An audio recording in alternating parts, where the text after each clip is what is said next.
Hey, good evening. My name is Scott Davis. I'm a professor of English and president of Chapter 282 of the Honor Society of Phi Kappa Phi. Welcome to California State University Stanislaus, and welcome to the 19th annual initiation ceremony of our chapter. It's my pleasure to introduce music major and Phi Kappa Phi Chapter 282 member Morgan Leeson on violin. Please all rise for the playing of our national anthem.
Thank you, Morgan. Please be seated, everyone.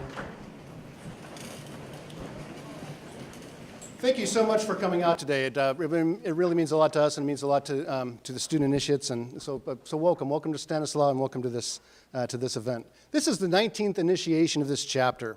And I know that several faculty and staff members were here as charter members back in 1999. And would the charter members who are here present, would you please stand up and be recognized?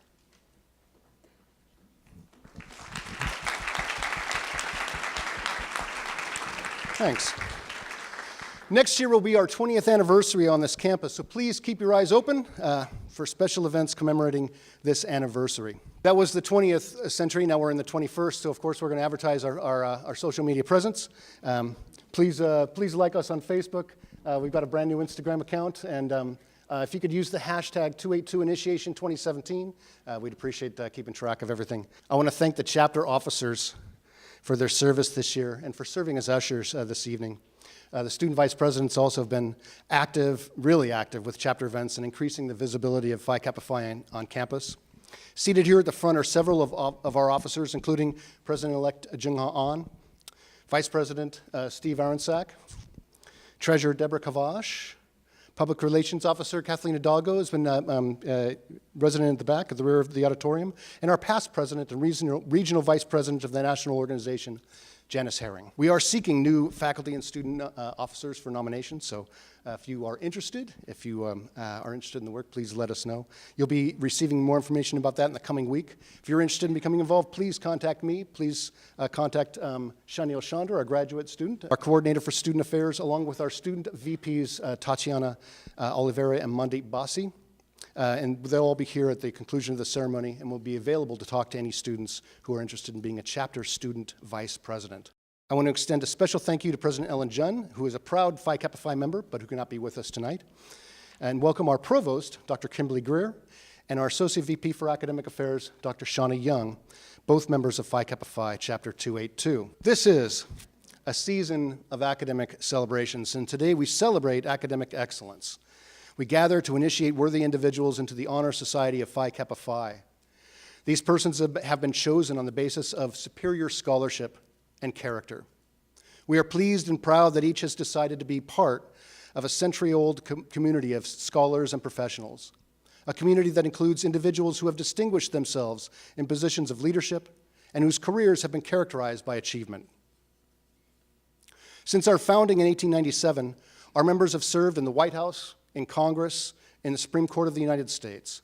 They've won Nobel Prizes, Pulitzer Prizes, and numerous other national and international awards for service and achievement in their chosen fields.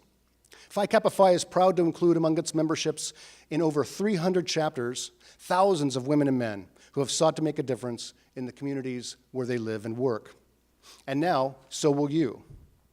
To introduce you now to the work of the Society and the chapter, please welcome our student vice presidents, Tatiana Oliveira and Mandeep Basi. Would you come to the podium, please? Thank you all for coming. I'd like to discuss really briefly the events that we've had over the past academic year. In the fall, we had an amazing discussion and book signing called 90 Minutes with Dr. John Mayer, where he talked about his great book that he took actually 10 years to write. And Dr. Davis interviewed him, and it was really fun. We had our spooktacular book drive for Halloween, where we had a book giveaway. We were able to get donated 400 books, and we gave them away to children at the Housing Halloween Gala, which was really fun too. We had booth and warrior highlights presentation at Preview Day. Preview Day is every year when we try to usher in new members and get people to know about Phi Kappa Phi. And Mandeep will talk about our spring events. Thank you. For the spring, we had a reading on the book titled A Wife, a Judge, and the Vigilantes by Dr. Nancy J. Taniguchi. We had the heralding event in MSR where the names of all of our initiates were called out loud by Dr. John Mayer. This week, we had the Phi Kappa Phi week activities, one of which was carried out by the student VPs on student etiquette and communication with faculty. And right now, we have the initiation ceremony. As Phi Kappa Phi members, students are eligible to become student vice presidents for Chapter 282. Student VPs like us work to publicize and promote our activities on campus. There are regular meetings for officers at which you can provide input for the society's activities. You will gain in leadership skills and valuable organizational experience throughout your term. Student VPs also have the opportunity to network with their colleagues on a national level. In recent years, students from our chapter have traveled to Orlando, Florida, Baton Rouge, Louisiana, Las Vegas, Nevada, and Sunbird Resort near Salt Lake City to participate in leadership training. And Mandeep will actually be attending a leadership training seminar in Colorado this summer. I'm very fortunate to have had the opportunity to attend this year's Leadership Summit in Colorado. I intend to get some valuable insight into the leadership skills necessary to help with our chapter's activities and to expand its mission of spreading the love of learning to the whole community. We elect several student VPs, so please come and talk with us and Chanel after the ceremony. And now we will turn the program back to Dr. Davis. Thank you so much. Mandeep and Tatiana have done so much for this chapter this year. Really, thanks for all that you've done. You'll notice that there's only a couple more performances left of Steinbeck Under the Stars. I don't know if you can read that right there, but it tells you. Steinbeck Under the Stars in the amphitheater. It's going to start right about 8 o'clock tonight, tomorrow night, Sunday night. Don't miss this show because it's really great. We are able to do a lot of the work that we're able to do every year by standing on the shoulders of the giants that have preceded us. Janice Herring is one such, lecturer of exercise science and physical education pedagogy, a member of the Department of Kinesiology, our prior chapter president, and serving now as regional vice president of the organization. Ms. Herring, would you share a few words about the benefits of the organization, please? Thank you. Going right into the next thing too. Yeah, you'll see the, Okay. and you're going to bring Chanel up. So I became a Phi Kappa Phi initiate in 1984 at Sacramento State as an undergraduate. And it's not much going on there. I left the university and I didn't really know much more about what was going on with it. But I came here and Dr. Demetrius Mayer was really excited about chartering a chapter here. And so I was one of those charter members and have been an officer for about the last 15 years. And that's been really great because I've gotten to know other people on campus. I am in kinesiology, which is way on the other side, And so at least once a month, I come to this side of campus for a meeting and get to meet other colleagues in other areas too, so that's fun. But it's also allowed me to go to Baton Rouge and to Atlanta and Orlando and to Kansas City and St. Louis and Sunbird and all of these different places. So those happen if you step up and say, yep, I'll be an officer. So I'd really encourage you to do that kind of thing. This is near and dear to my heart because I really love the fact that we are honoring students and we are honoring faculty who have high scholarly excellence as well. And so you should count yourself as proud members here and of a good, strong tradition that's been developing over the past 19 years, 20 years next year. So, Dr. Davis, am I also doing the Society's values?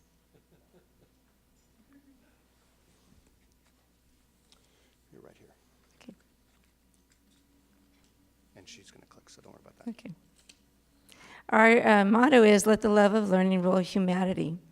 This is our motto, but our mission also reveals who we are, to recognize and promote academic excellence in all fields of higher education, and to engage the community of scholars in service to others. Phi Kappa Phi's standards are unsurpassed and second to none. We seek to reward excellence wherever it can be identified in any institution that has a chapter of the society. By virtue of its interdisciplinary nature, Phi Kappa Phi elects its membership from all academic fields within the university. The bylaws of the California State University Stanislaus chapter of Phi Kappa Phi, operating within the framework of the Society's bylaws, specify certain conditions to be observed in electing persons to membership. And these conditions are summarized as follows. Senior undergraduates shall be in the upper 10% of their class in each department. Juniors are drawn for the upper 7.5% of their class. And graduate students who have completed 1 full year of study and are in the upper 10% of candidates for graduate degrees are also eligible for membership. Faculty, administrators, professional staff, and alumni who have achieved scholarly distinction also qualify for membership through a nomination process. So you're here tonight because of your commitment to academic excellence. Congratulations. A great benefit of joining Phi Kappa Phi is the myriad of scholarships and other national awards that you're eligible to apply for, including some chapter scholarships. There are a variety of grants and award opportunities that you can find out about on our chapter website and also on the national website.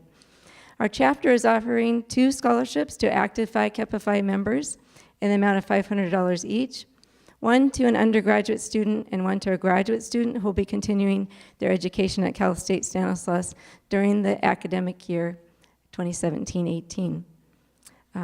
Information is in your packet and the deadline is May 26th. Last year's scholarship award winners were to Chanel Chandra as a graduate student and to Kirsten Thornhill. Chanel has earned the scholarship award twice as an undergrad and as a graduate student, and I'm going to have him join me now to describe some of the other awards and fellowships.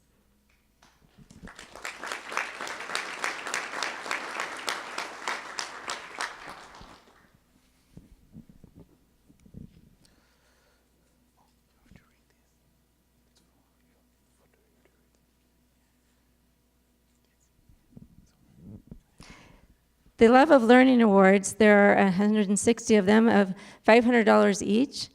And these are available to all active Phi Kappa Phi members who have completed their baccalaureate studies by the application submission deadline and whom also have not received a fellowship or award of excellence grant. There are 2 funding cycles per year. This award helps to support post-baccalaureate study and career development.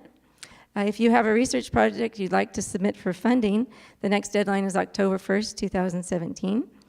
One of our chapter members, Dr. Marina Gerson, who's here tonight, received one last year and did a presentation for us in our Phi Kappa Phi week. Others, including Aaron Dighton and Isaac Farhadian, who are students, also received Love of Learning awards in the past years. There are also study abroad grants. There are 50 of them nationwide. They are of $1,000, and these are to support undergraduate students in their study abroad. There are also 2 funding cycles for that, and we have had students achieve or receive those awards. This is the one award that is actually open to all students, whether or not they are Phi Kappa Phi members. But we'd like our members to be the ones that apply for those and receive those. So take that opportunity if you're planning to study abroad. Phi Kappa Phi Study Abroad grants are designed to help support undergraduates as they seek knowledge and experience in their academic fields by studying abroad. Former vice president of ours, Therese Lunt, was a past recipient, and she used hers to go to Galway, Ireland. The next application deadline is September 15th. There are also literacy grants, and this was to mobilize members and resources of Phi Kappa Phi and the higher education community to champion literacy initiatives, focusing on serving their surrounding communities. Grants of up to $2,500 are available to Phi Kappa Phi chapters and individual members to fund ongoing literacy projects or to create new initiatives. Those are due annually in April. And then each year, there are fellowships. 51 are awarded annually. There are $5,000 for 51 of those, and then 6 that are $15,000. Those are for members who are entering their first year of graduate or professional study. Each chapter selects one candidate from among its local applicants. And so if you are going to be here next year as a senior or as a graduate student, or if you're moving on somewhere else as a graduate student, be sure to be looking for those announcements, because we'd really love to have one of our chapter members receive one. There are, as Dr. Davis said, there are over 300 chapters, and there are 51 of these, actually 57 total, that are given. And so it's a pretty good shot, because it's one for every chapter, and not every chapter nominates somebody too. So we'd really encourage you to do that. And so now I'll have Shanil take the mic. Thank you. Hello, everyone. Dissertation fellowships. Phi Kappa Phi awards 2 dissertation fellowships of $10,000 per year, intended to support doctoral candidates who are writing dissertations. The deadline is November 30th annually.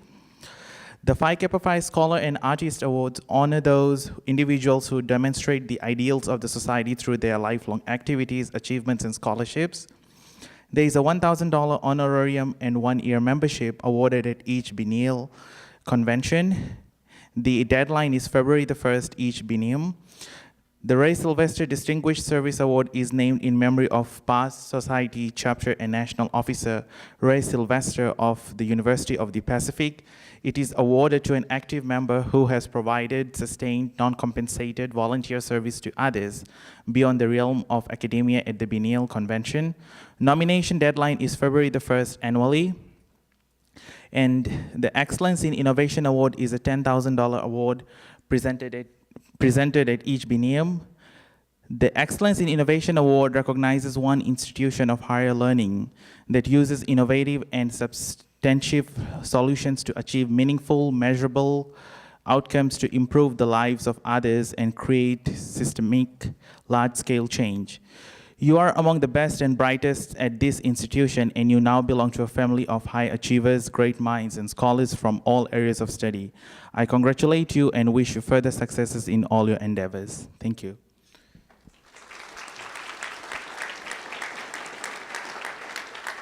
Thanks, Cheryl. Thank you. And thank you, Regional Vice President Herring. All right, Dr. John Mayer. What do we say about Dr. John Mayer? He's been a member of the faculty here in theater at Stanislaus since 2000. Most of that time as department chair and artistic director. He holds a BA and an MFA in acting from Western Illinois University, and he earned his doctorate in theater history and criticism from the University of Missouri. Last year, he released Steppenwolf Theater Company of Chicago in their own words, which actor Jeff Perry describes as a first-time ever VIP tour into everything Steppenwolf. And it's a great read. I really encourage you to find a copy and give it a look. It covers a lot of ground. It revisits John's teenage acquaintance with founding members of the company. It incorporates interviews with dozens of people. It covers a 40-year history of one of the most influential ensemble theater companies in the U.S., a history that began with Gary Sinise, who you may recognize from films. Gary Sinise passing around a hubcap for donations to seed a production of Rosencrantz and Guildenstern Are Dead with his high school friends. Of such modest beginnings, great things may come. The perfect journey is a circle, writes Dr. Mayer, echoing graffiti found on a Turin hotel wall, which sentiment in one respect is an invitation to revisit the moments that got us into the journey of discovery. We who do this work out of love, and it's sometimes difficult to remember that love when we're actually doing the actual labor of it. The work is, after all, a lot of work. Dr. Mayer reminds us that the work brings joy as well. So please join me in a warm welcome for Dr. John Mayer.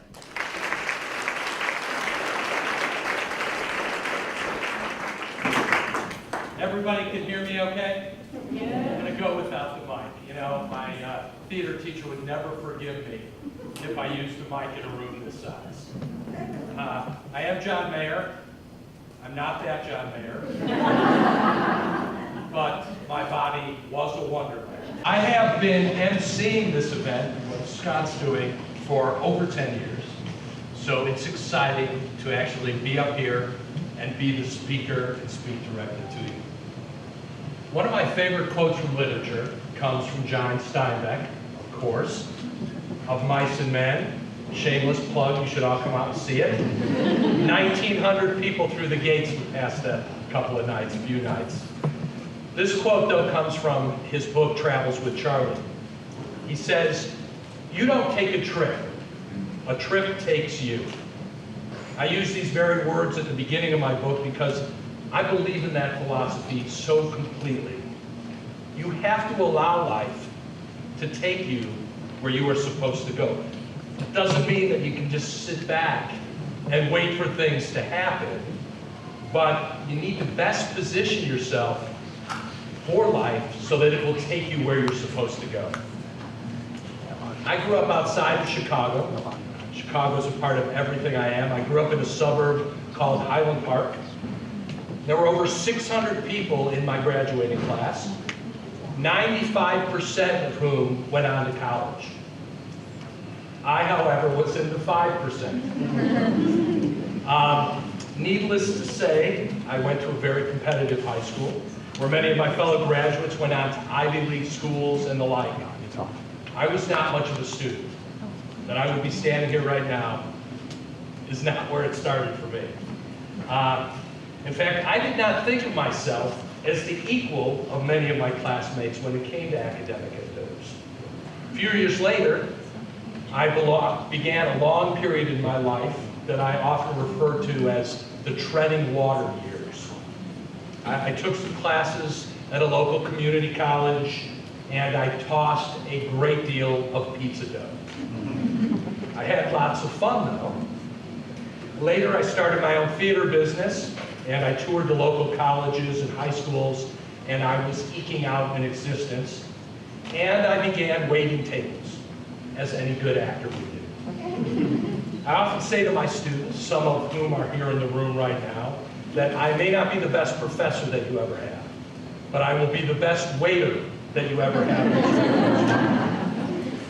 During this time, this treading water time, the pressure to have a life was rising with each passing day. My parents wanted to know what the heck I was doing and why I was still sleeping in their house, and what my future plans were, particularly since many of my high school classmates had graduated from their schools and had moved on to very lucrative jobs. Never at that moment in time, not once, did I have any idea of where my life's path would take me. In fact, my aforementioned lack of self-esteem regarding my academic worth made me think that I was incapable of academic success. I was incapable of writing a book. The mere thought of writing a book intimidated me. All I wanted to do was be in plays and hang out with my friends, and I was good at that. My theater business after 3 years was generating a small income, which I augmented as a waiter.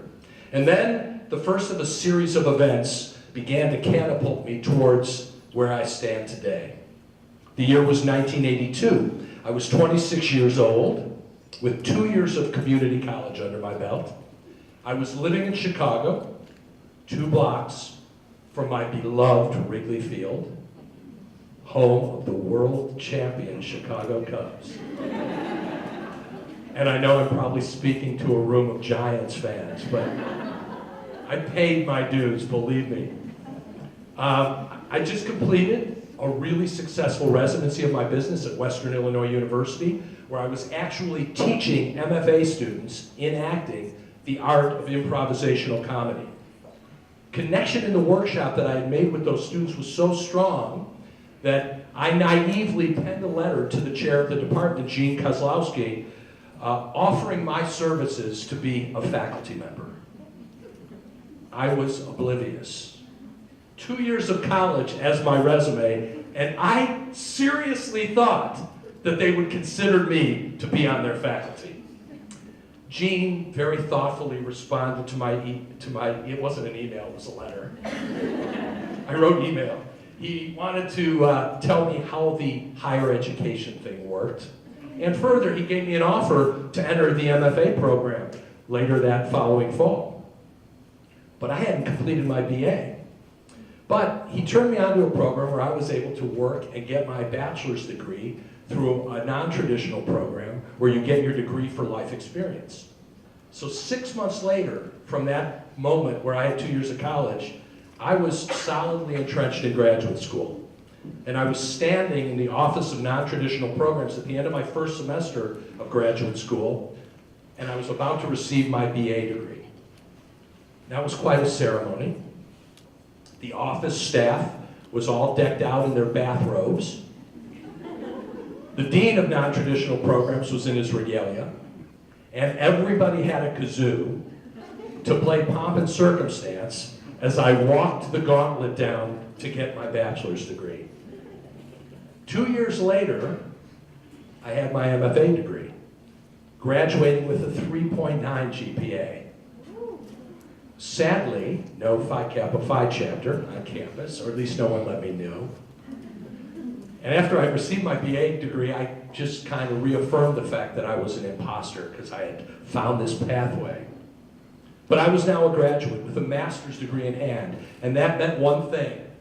When I went back to Chicago, I could work in even nicer restaurants. And I was fortunate to land the plum of all waiter jobs circa 1985 in Chicago, Mike Ditka's restaurant. For a Chicago sports fanatic, that was heaven. The former coach of the Chicago Bears opened his first restaurant right after the Bears won the Super Bowl.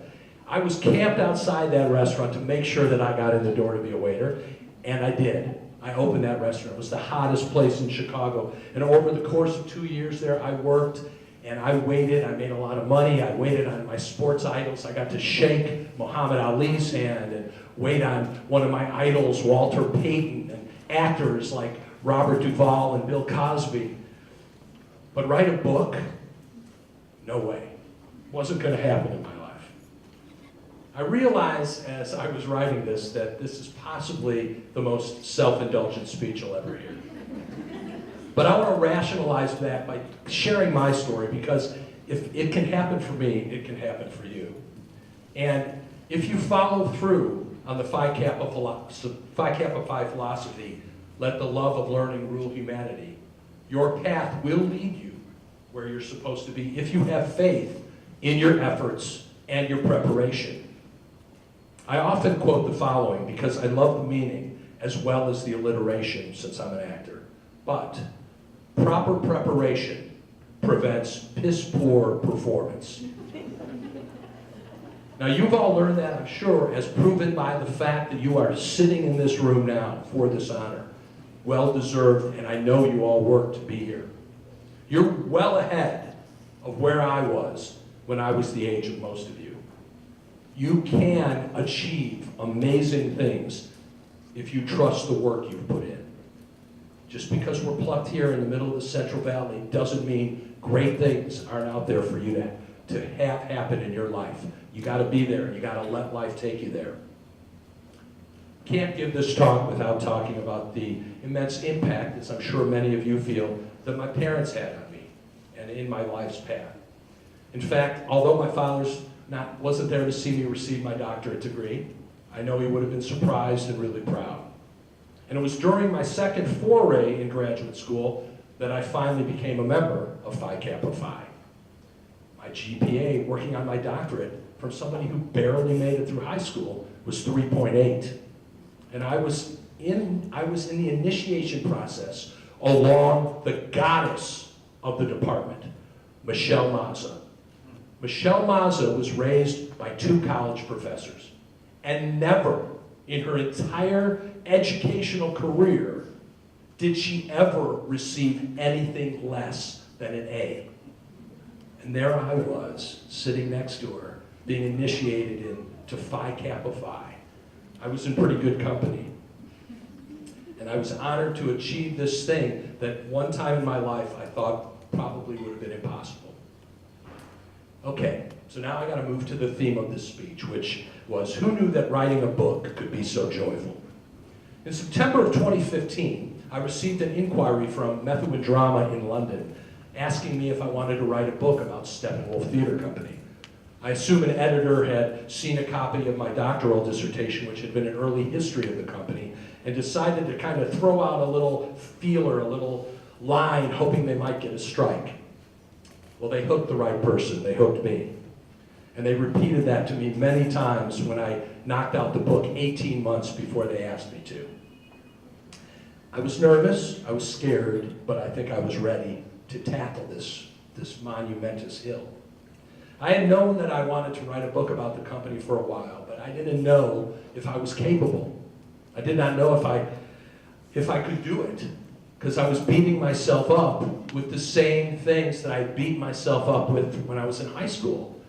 You know, we're our own worst enemy most of the time. I did know one thing, that if I put my mind to something, I was not going to rest until I accomplished that objective.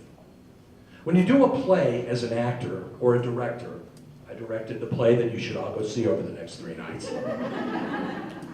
You get into a flow that is filled with many serotonin rushes as you are in the process of creation. It's the most exciting thing for me about being a theatrical artist. And all the time, it mostly happens in rehearsal. It's so exciting and so gratifying to be in rehearsal when discoveries are actually being made. In many ways, these discoveries are much better than the actual performances themselves, particularly in the college setting, because you get to see how far students progress through the process, like tonight's performance of Mice and Men.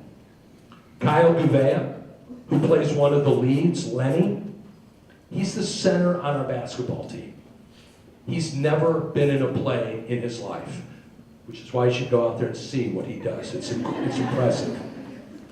But he kills it in the play, both literally and figuratively, if you know the play. For me, writing this book was filled with many of those happy accidents that happen, as well as such sweet and joyful moments of discovery.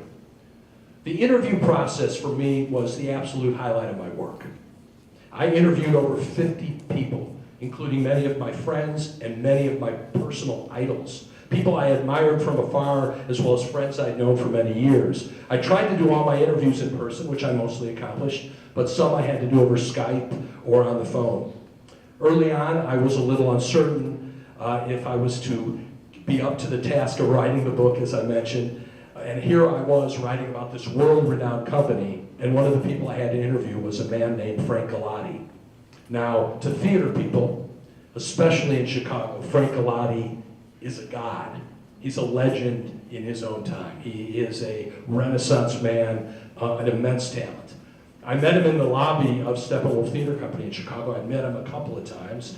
Didn't think he'd remember me, which he immediately did, which made me happy. I was really kind of nervous because I thought for sure he would see me the way I saw myself, as an imposter. Like, this isn't my job. Why am I doing this?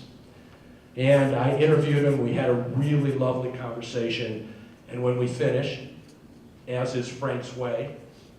He walked over to me, he gave me a hug, and he said, "You are just the right person to write this book." With that, I felt like a huge weight had been lifted off my shoulders. And I then proceeded to travel to New York, to Los Angeles, to Nashville, to Chicago, to do interviews. Probably the most interesting exchange I had was with the actor John Malkovich, who I interviewed while I was in Turin, Italy, via Skype, while he was ensconced in the French Alps. He talks so quietly. When he was in college, they used to refer to him as Mumbles Malkovich, which is why he's really great in film. Sometimes on stage, though, hearing him was a problem. His interview came across so quietly into my tape recorder that I literally had to go back and redo the entire interview in my own words, listening and scrambling through the words because my transcriber couldn't do it. If you watch the TV show Elementary, then you might know John Hill, one of the actors. Or if you've watched Roseanne, you might know Laurie Metcalf, who's now nominated for a Tony Award for A Doll's House Part 2, presently on Broadway. Or if you watch Scandal, you might know my good friend Jeff Perry. I got to work with all these people along the way. Many great things can happen when you least expect them. You can't make them happen. You got to be in the position for them to happen. And one was the case with probably one of the most important voices in my book, a Pulitzer Prize winner named Tracy Letts. Tracy is not only a Pulitzer Prize winner for playwriting, August Osage County, but he is also a Tony Award-winning actor for Who's Afraid of Virginia Woolf. He's on any number of TV shows and movies. I mean, he's happening in a big way. And I tried for a number of months to get together with Tracy, and I never could. And then I was in Chicago, and I was supposed to fly out the next morning at 8 a.m. And in the day before that, my mom took ill, like seriously ill. Like I had to carry her to the car ill, and I took her to the hospital. I love my mom. And got her to the hospital, and I'm thinking, I'm not gonna be able to go on my trip. You know, I gotta stay here with her.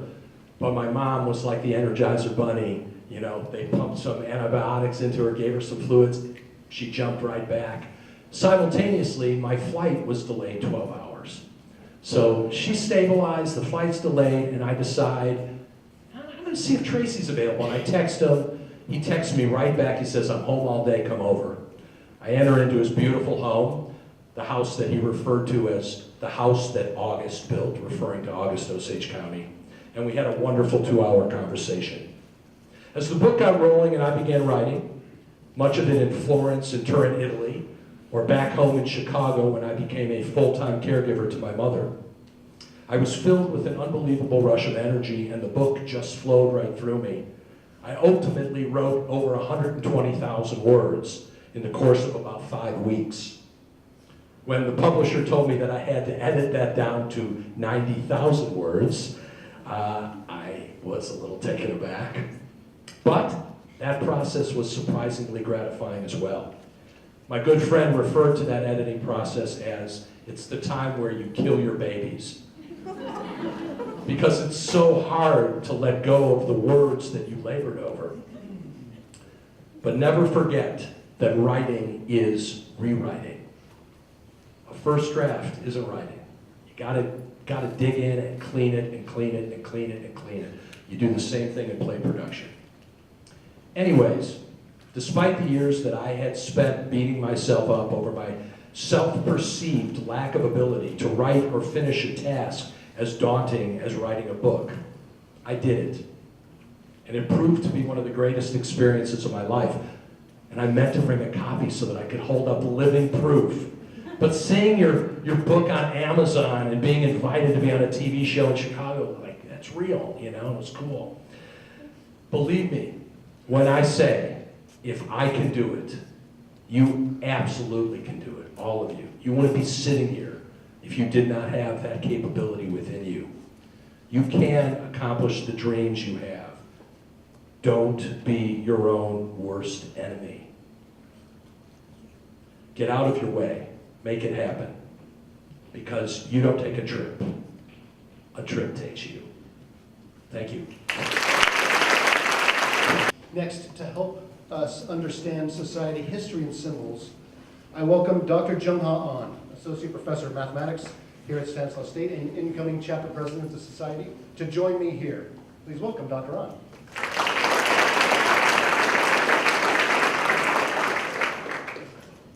Our history and symbols help to remind us why we are here, unite us across space and time, and bind us to the society.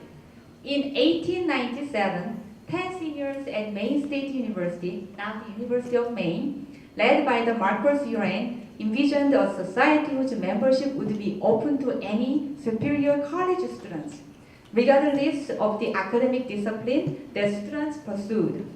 Assisted by interested members of the faculty, they organized the Lambda Eta Sigma Society. A year later, the name was changed to the Morale Society in honor of the sponsor of the Congressional Act that provided for land grant colleges. In 1900, the presidents of the University of Maine, Pennsylvania State College, now Pennsylvania State University, and the University of Tennessee all pledged their support, and the society became a national organization with these 3 founding chapters. It was then renamed Phi Kappa Phi from the initial letters of the 3 Greek words forming its adopted motto, which translated mean, let the love of learning rule humanity. Currently, there are more than 300 chapters of Phi Kappa Phi located from Maine to Hawaii and the Philippines, and from Alaska to Puerto Rico. Chapter 282 of the Honor Society of Phi Kappa Phi here at Stanislaus State was founded in 1999.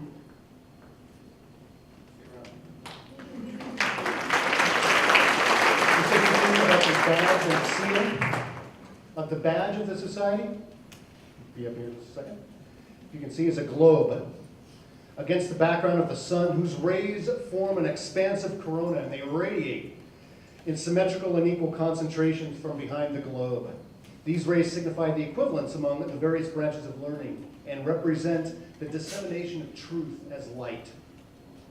Encircling the globe is a band containing the Greek letters Phi Kappa Phi. The band symbolizes a bond that girds the earth and binds the lovers of wisdom in a common purpose.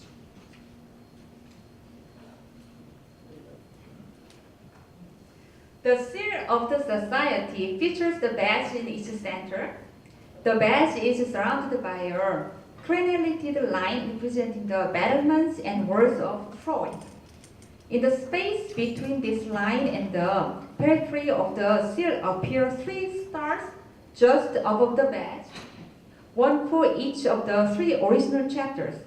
Below the badge is the praise founded in 1897.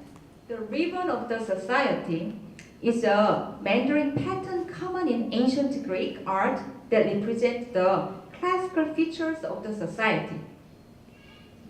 The motto is up on the screen now. This is a audience participation segment, so get yourselves ready. The first word of the Phi Kappa Phi motto is philosophia. Can you repeat after me? Philosophia. The society translates this Greek word as the love of learning. The second word of the motto is krateto. Please repeat after me, krateto. Krateto is a verb meaning to rule. In our motto, the word is strong exhortation to let the love of learning rule. The last word of the motto is photon. Please repeat after me. Photon. Thank you. This word occurs in ancient Greek poetry and drama and signifies human, but with the meaning of mortal beings in contrast to the immortals. So in our motto, it refers to all humans, men and women, as a collective, and we translate it as the word humanity. Thus, in saying the Phi Kappa Phi motto, Philosophia Krateto Photon, you are calling on yourself and on others to have your lives ruled by the love of learning. As initiates, you receive a certificate of membership as well as an emblem in the form of a pin. Each of you will receive a subscription to the Society's publication, the Phi Kappa Phi from magazine, along with access to a variety of benefits and services designed to assist you throughout your academic and professional life. Our chapter has been spotlighted in multiple prior issues of the forum, and as a society member, you will be eligible to compete for numerous awards, grants, and scholarships up to $750,000 annually. Thank you, Dr.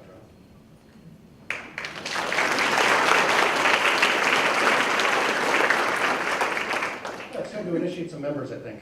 We're going to begin with our faculty initiates. These individuals have been nominated and affirmed by virtue of their strong academic records, their scholarly research, and their commitment to student success. Our provost and Phi Kappa Phi member, Dr. Kimberly Greer, will be awarding the medallions and joined by Regional Vice President Janice Herring and Chapter President-elect Jung Ha An. And I have two. Dr. Heather Coughlin could not make it today due to family obligations. Dr. Coughlin joined the mathematics faculty at CSU Stanislaus in fall 2004 after getting her PhD in mathematics from the University of Oregon. Dr. Coughlin was promoted to full professor of mathematics in fall 2016, a testimony to her scholarly achievement. She is a superb teacher who has the ability to unwrap difficult mathematical concepts and present them to students in their own learning style. Equally commendable is her empathy to students' emotional needs by giving the right tonic and boosting their self-confidence. Dr. Coughlin was awarded the 2016 Outstanding Professor Award for her distinguished scholastic record, her effective teaching, and her tenacious service to campus and community. So when you see her, please congratulate Dr. Heather Coughlin.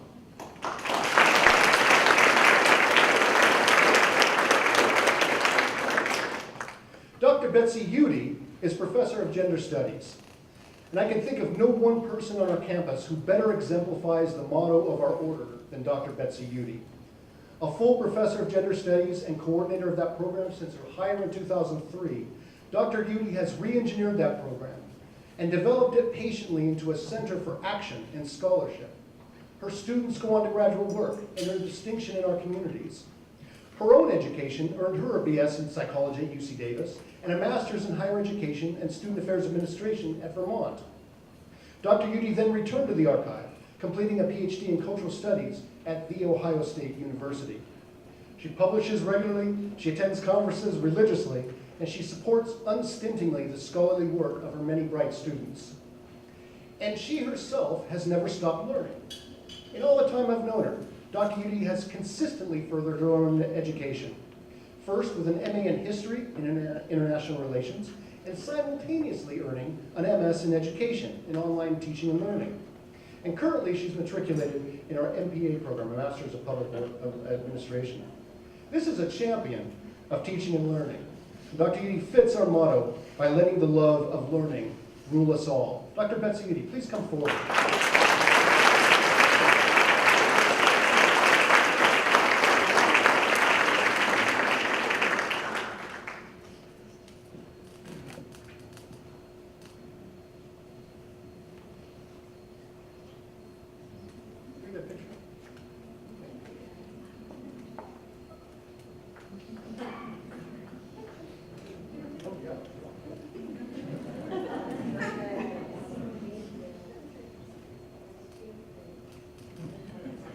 Thank you for your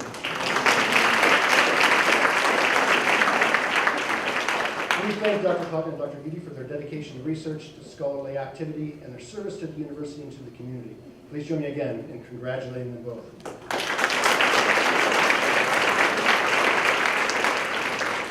Okay, can you join me? That's this part.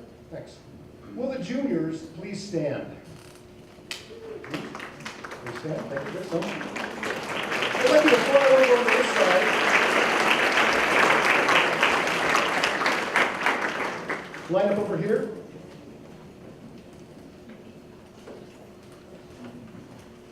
I hope you brought your name tags. Dr. Young, would you join me here too? Thank you. That's perfect. Yeah.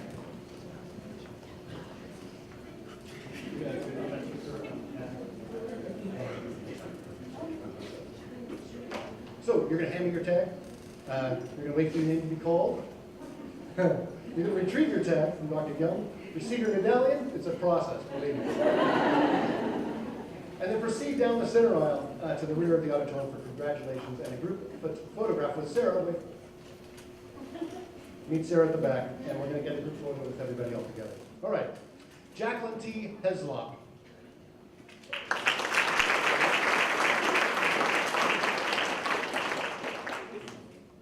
Alyssa Michelle Perrigan.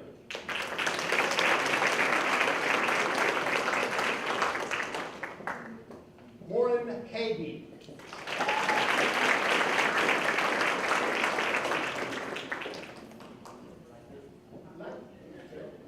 Lockbeer Car Atwell.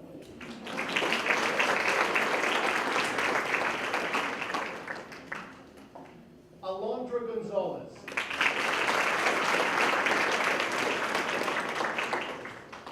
Kayla Mendoza.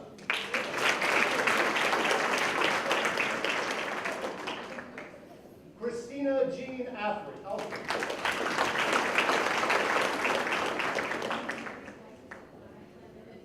Erica Carmen Alfred.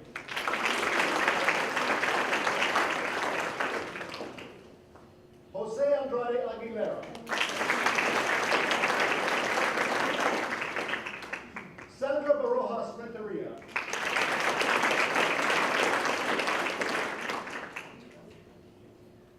Jade Poon.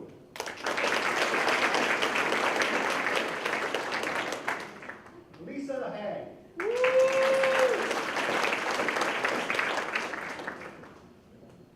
Benelli Arevalo Robles.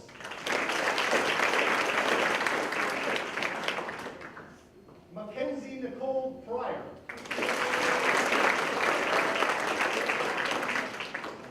Cassandra Gutierrez.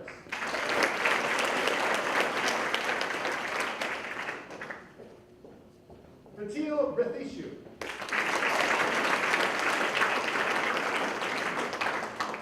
While they're taking their picture, will the seniors please come to this side of the seating area? Just as the juniors did, bring your name cards.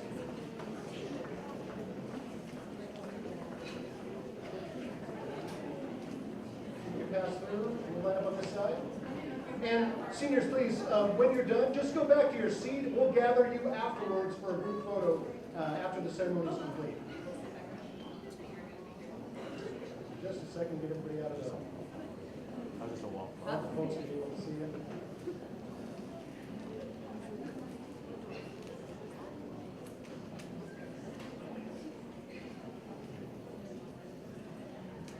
There you go.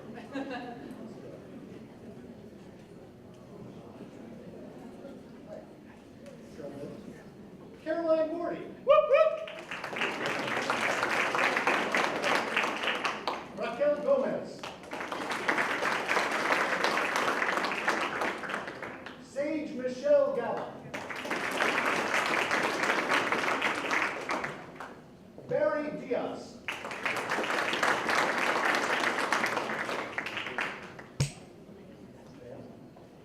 Jayla Noel Conway.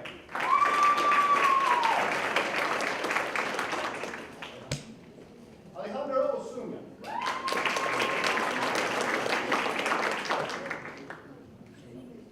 Sun Young Kim Raby.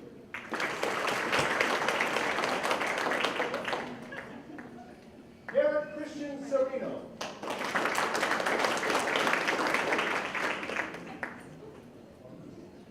Taylor B. Ghaffari.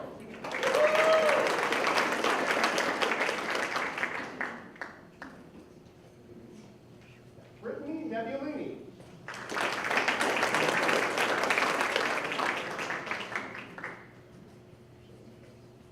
Shalinder Kaur Singh.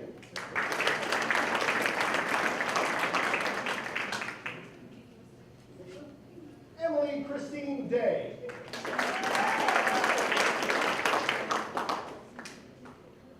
Dominic D. Martinez.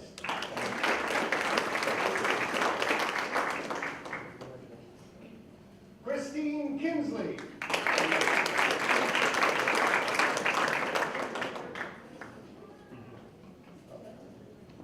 Olivia Nicole Bennett.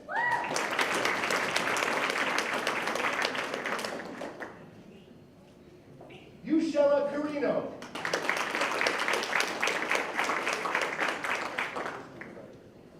Shauna M. Judson.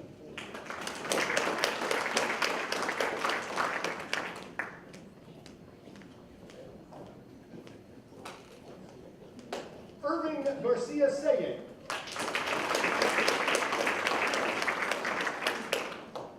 Tyler Fife.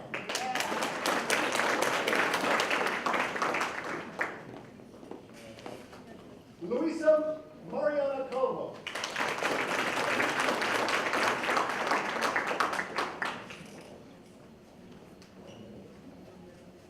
Steph O. Landeros.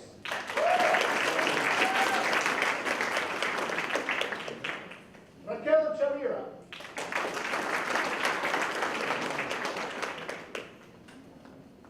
Christian Eduardo Avila.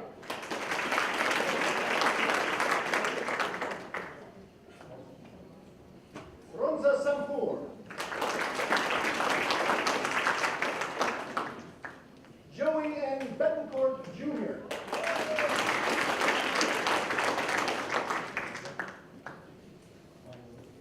Daniva M. Minor Rose.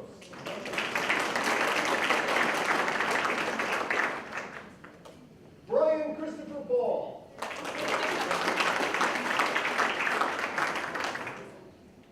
Heather Freeze.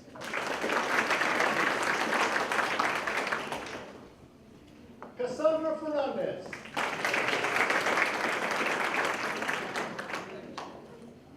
Allison Lopez.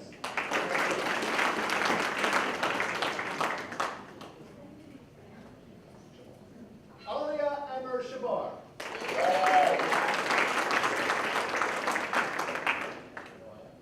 Mariah Renga.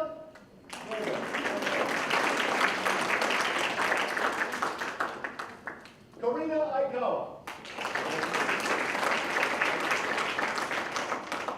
Thomas R. Ferguson.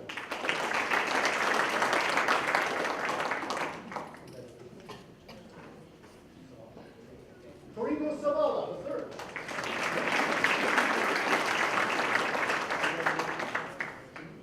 Katrina T. Truman.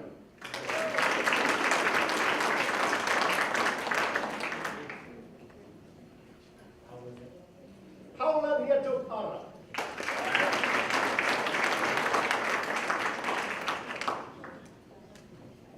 Laura Valencia Baez.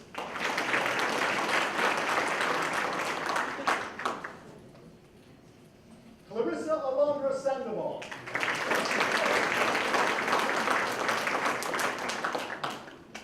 Reina Castro Buzon.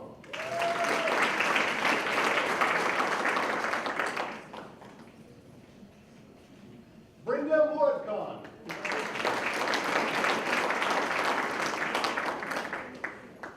Ilbret Betsargas.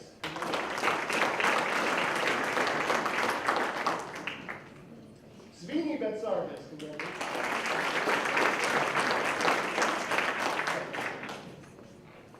Wesley Richmond.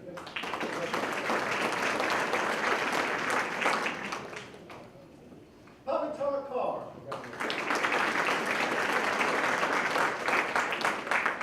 Sukshan Joel.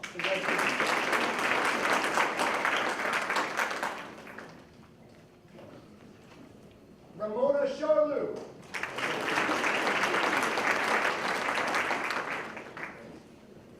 Alyssa Marie Tellis.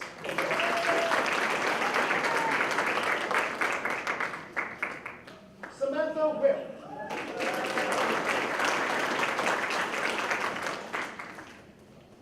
Carl Leon Chang.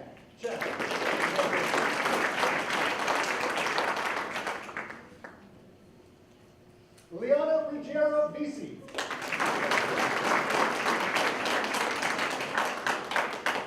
Michelle Lynn Barney.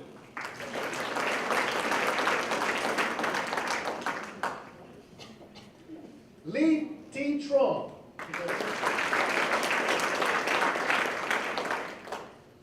Claudia Nares.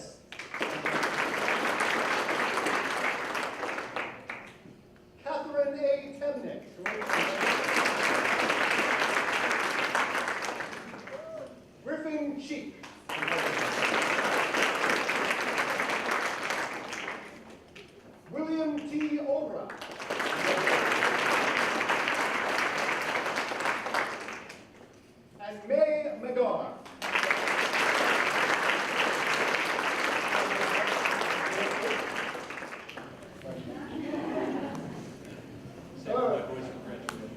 Yeah.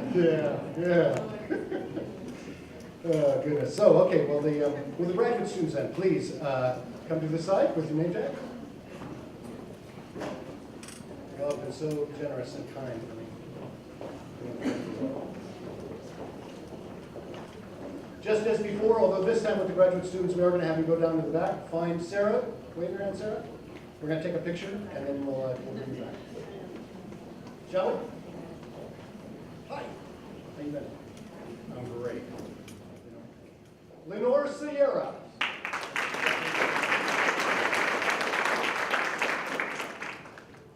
Jonathan B. Grammatico.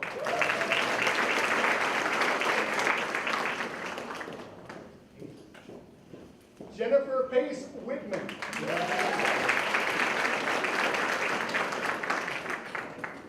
Brandy R. Alfaro.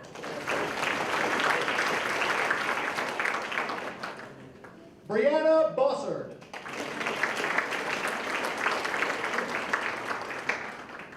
Anna T. Pacheco.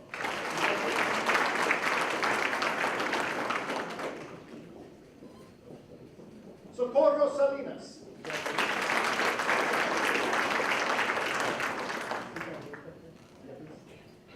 Elizabeth Yepes Yepes.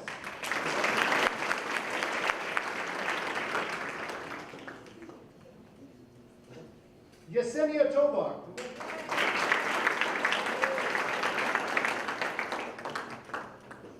Jasmine Abarca Rodriguez.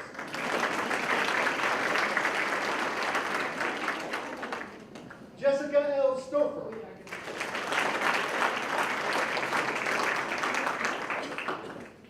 Bridget McKenzie Land.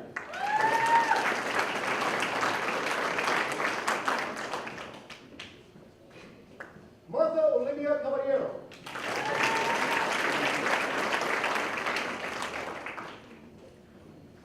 Marie Dagaman.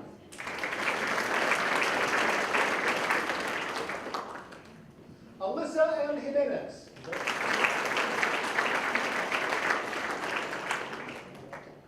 Stephanie Ann Argenbright. Melinda E. Freeman.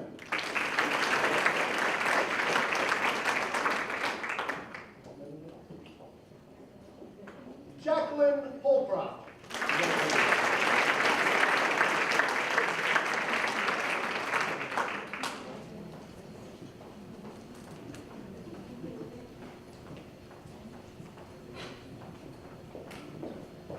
Thank you, everyone. Thank you for being patient with my reading. Thank you all for participating in this. Finally, we invited all our first year and sophomore students with a minimum GPA of 3.90 to join us this evening. As I call your names, will the first year and sophomore students please stand and remain standing until all names are called? Catherine DeAnda.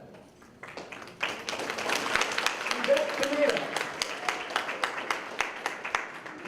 Gabriela German. Mary Gilmore. Fabiola Herrera. Atsura Comber. Jenna Mashinchi. Thelma Calavera Gomez. Please join me in congratulating these students on their academic achievement. We encourage you to continue pursuing academic excellence and to engage in research and other scholarly activities so that you might be eligible for initiation into Phi Kappa Phi in the coming years. At the close of the ceremony, will you join us for a photo afterwards at the end? Thank you. Thank you. Please be seated. And now we will hear closing remarks from our Provost Phi Kappa Phi member, Dr. Kimberly Greer, who joined us this year from the University of Minnesota, Mankato, where she had served in a variety of roles since arriving there as a faculty member, and we are really thrilled that she is here with us tonight. Thank you, Dr. Greer.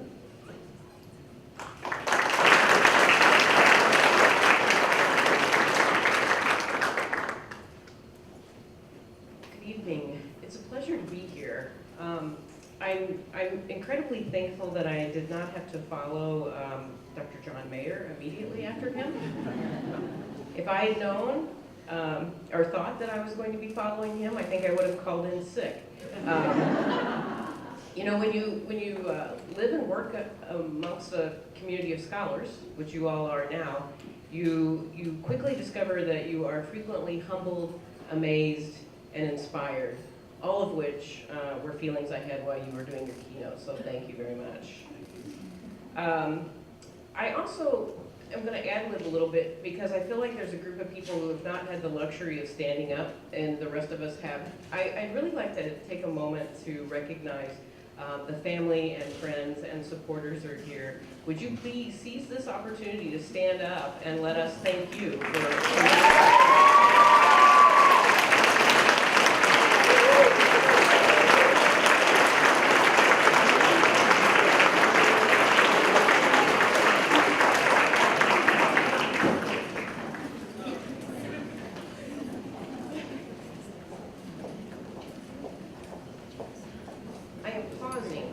so that the graduates to come in.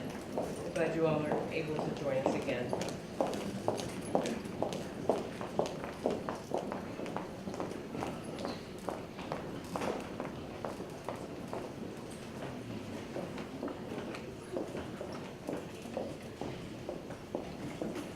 I'm going to try to be brief in my remarks because I'm looking at the clock, which is off. It hasn't been changed since the time change, but I'm pretty sure it's 6:15, not 5:15.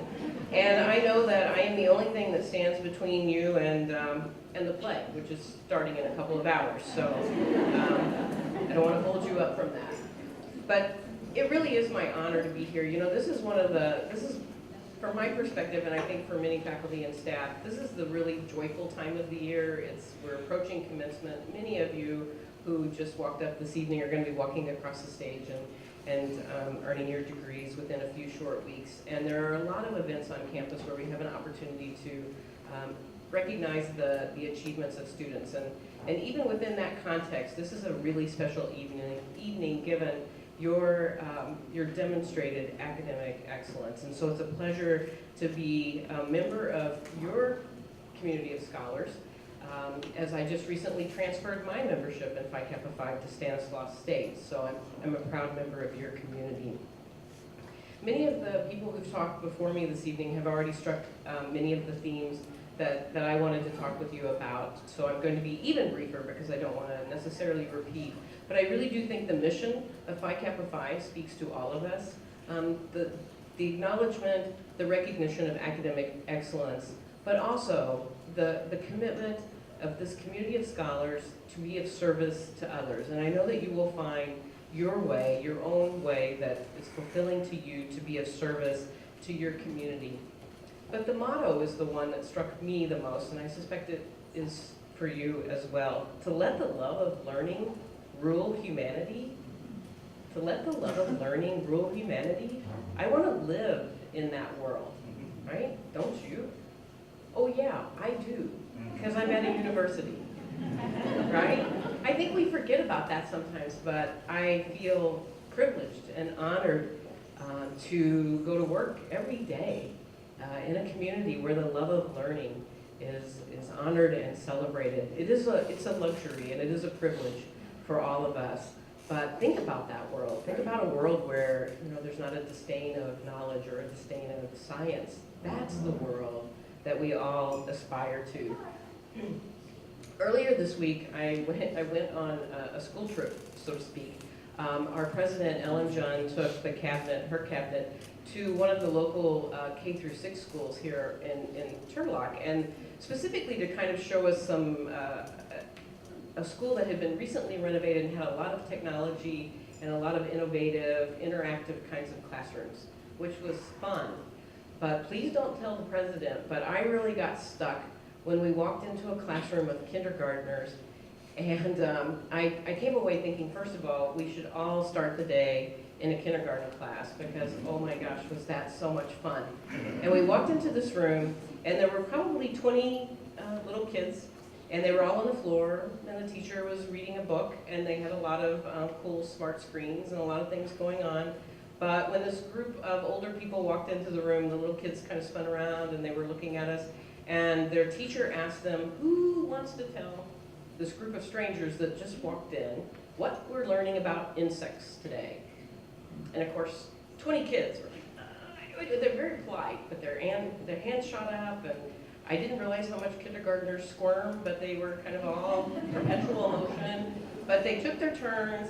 Every one of those children could not wait to share with us what they had learned about aphids and the life cycle of a caterpillar as it turns into a butterfly, and their delight about what they learned about ladybugs. And they did a song on being an entomologist. Their vocabulary was amazing. But you know, really what I took away from that group of small kids, and I kept thinking about afterwards, is I wonder what happens. What do we do that later on people aren't as excited or fascinated as those 5 and 6 years old, 5 and 6 year olds? And I began to wonder, is it something we do? Do we, as educators, do we do something in the system? Does something happen with the maturation? There's things in our society. Why do we not continue? Obviously, I'm excluding this group because you have maintained that love of learning. Obviously, you've demonstrated it through your achievements here at the university. But I spent the rest of my time walking through the school and kind of pondering that, because that's not a new thought. I mean, we know that. We know that as children, you know, if you'll ask a group of kindergartners, how many of them are artists, likely they will all raise their hand. You know, but by the 6th grade, maybe only a couple of people are. Why is that? Why do they lose that perception of themselves as being able to be anything that they want to be? So I don't have an answer for you why that sometimes changes and why sometimes we lose a little bit of our love for learning. But I do have a wish for you, and my wish for you is that you will always remain, to your last breath, intellectually curious, that you'll be curious about your interest as well as the interest of others, that you will remain curious and fascinated by the process of learning, because if you do so, I am certain, I am positive, that you will create a more meaningful and fulfilling life. Resist becoming jaded. Resist becoming overly confident in your own knowledge. Maintain your intellectual humility. Resist becoming closed off to new ideas and to the ideas of others. Remain always easily fascinated. That's my wish for you. And it's been a pleasure to get to share this evening with you. It's been a pleasure to get to acknowledge you. There's something very personal about being in your space and actually putting your medallion on you. For those of you that I got stuck on your ears, I apologize. I got better as the evening went on. But I got to look in each one of your eyes and say congratulations. And that was really meaningful to me. And I look forward to the day I see you walk across the stage, whether it's in a few weeks or next year, or for the freshman, sophomore, in a couple of years, to see you again and say, well done. Thank you. Thank you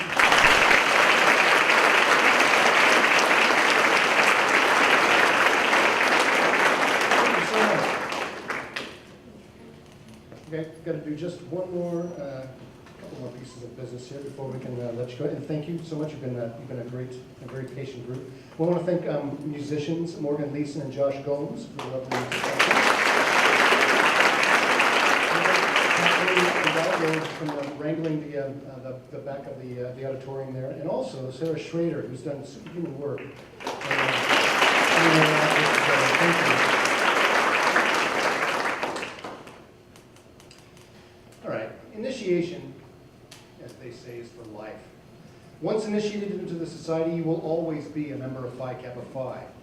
To be classified as an active member, however, and to continue to receive these many benefits that you've heard about all night, you need to pay your national and your chapter local dues every year. You are urged to maintain active membership, not just as a means of personal fulfillment, but also as a way of helping to sustain the prestige and to support the activities of your honor society, Phi Kappa Phi, and your local chapter here at Stanislaus State. Will the faculty candidate and the junior, senior, and graduate student candidates please rise? Oh yeah, all of you, get up. That's you too. And please repeat after me the Society's affirmation of membership. in response to the honor bestowed on me by my election to Phi Kappa Phi, I shall continue to uphold the motto of Phi Kappa Phi. Let the love of learning rule humanity. Please remain standing. By virtue of your superior scholarship, what you have achieved and who you are, the combination of qualities that led to your election by this chapter of the Society, it's now my privilege to declare you to be members in good standing of the Honor Society of Phi Kappa Phi. May you continue to merit this high honor, never complacent, ever seeking the realization of the Society's motto, let the love of learning rule humanity. Congratulations to you all.